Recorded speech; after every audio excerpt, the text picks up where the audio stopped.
Terkait kenaikan tarif masuk Pulau Komodo, Presiden Joko Widodo menyebut Pulau Komodo dan Pulau Padar akan difokuskan untuk kegiatan konservasi, sedangkan kegiatan wisata dilakukan di Pulau Rinca. Jika masyarakat ingin melihat Komodo, silahkan ke Pulau Rinca karena tarif masuk di pulau tersebut tidak dinaikkan. Kita benahi untuk wisatawan dan juga untuk komodonya. Komodo di Pulau Rinca dan di Pulau Komodo itu komodonya juga sama. Wajahnya juga sama. Jadi kalau mau lihat komodo silahkan ke Pulau Rinca. Di sini ada komodo. Mengenai bayarnya berapa tetap. Tapi kalau mau apa, saya pengen sekali Pak lihat yang di Pulau Komodo ya silahkan, nggak apa-apa juga. Tapi ada tarifnya yang berbeda. Itu loh, sebenarnya simpel seperti itu, jangan dibawa kemana-mana.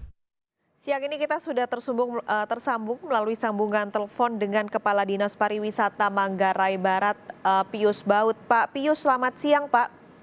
Selamat siang, Bu Paskalis.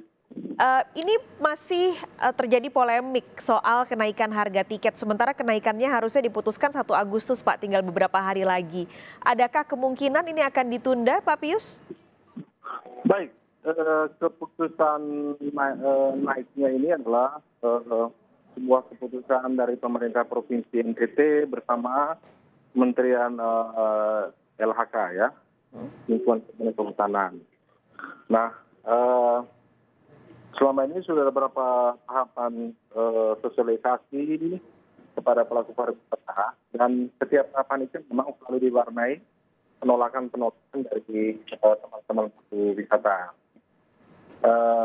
Dan hari ini juga tadi dilakukan launching tentang kenaikan tarif Komodo. Yang diwarnai juga tadi dengan penolakan dari pelaku wisata.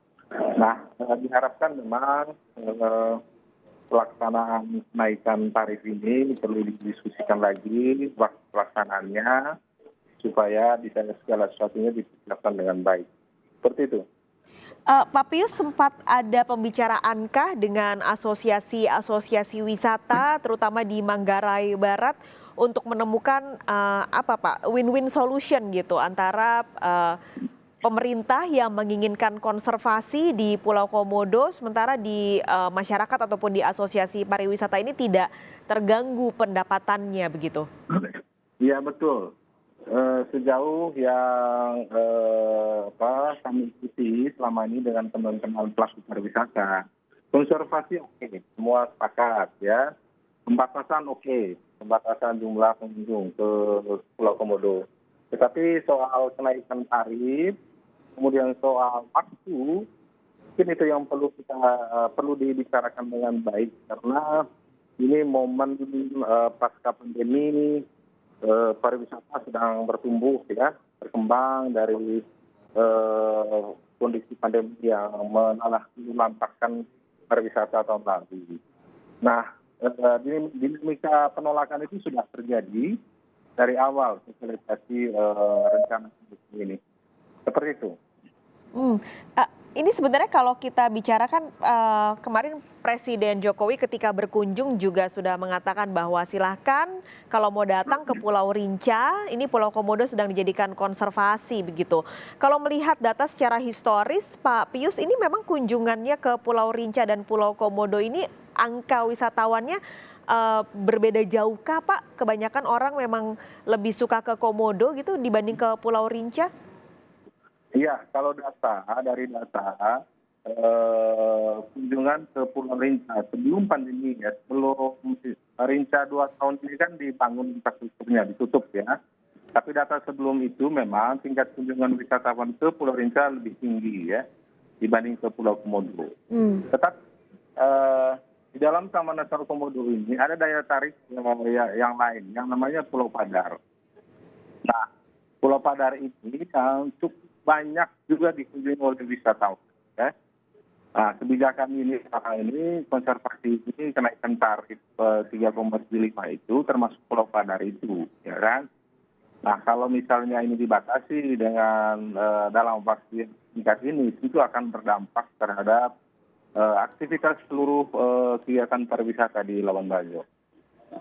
Oke. Ini sebenarnya untuk angka wisatawan berarti sudah pulih ya Pak setelah COVID kan sempat turun Pak. Sekarang sudah pulihkah angka wisatawan yang pergi ke Labuan Bajo?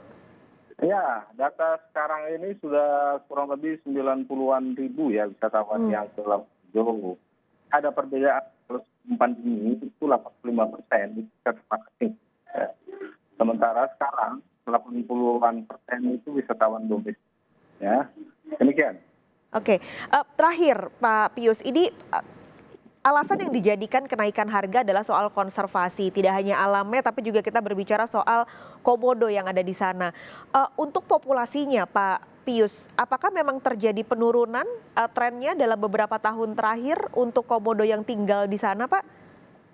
Oke, dari data yang kami peroleh dari Balai Taman Nasional Komodo, karena yang memiliki otoritas di dalam kawasan TNK itu adalah pihak Balai Taman Nasional Komodo. Data mereka mengatakan bahwa pertumbuhan komodo malah bertambah, ya, malah tidak ada terjadi dampak yang terlalu besar, ya, akibat kunjungan wisatawan.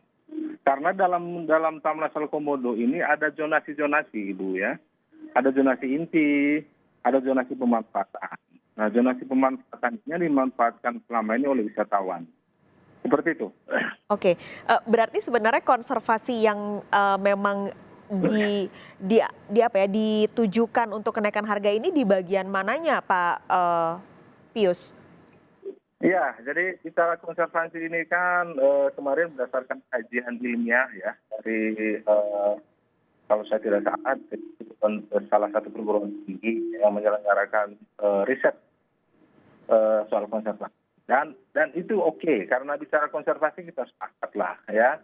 Jangan menunggu binatang komodo itu mati untuk kita konservasi. Tidak ya, harus diantisipasi dari sekarang. Itu sepakat, itu yang salah gitu ya.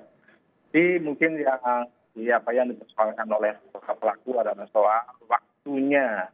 Waktu dan juga soal besarannya yang perlu kita duduk bersama agar tidak mengganggu aktivitas pariwisata ini. Oke, baik. Terima kasih Pak Pius sudah membagi waktu, informasi juga di Kompas Siang. Semoga ada solusi yang bisa win-win solution untuk pemerintah, untuk alamnya sendiri dan juga untuk pelaku pariwisata dan masyarakat di sana. Terima kasih Pak Pius Baut, Kepala Dinas Pariwisata Manggarai Barat sudah bergabung di Kompas Siang. Sehat selalu Pak Pius.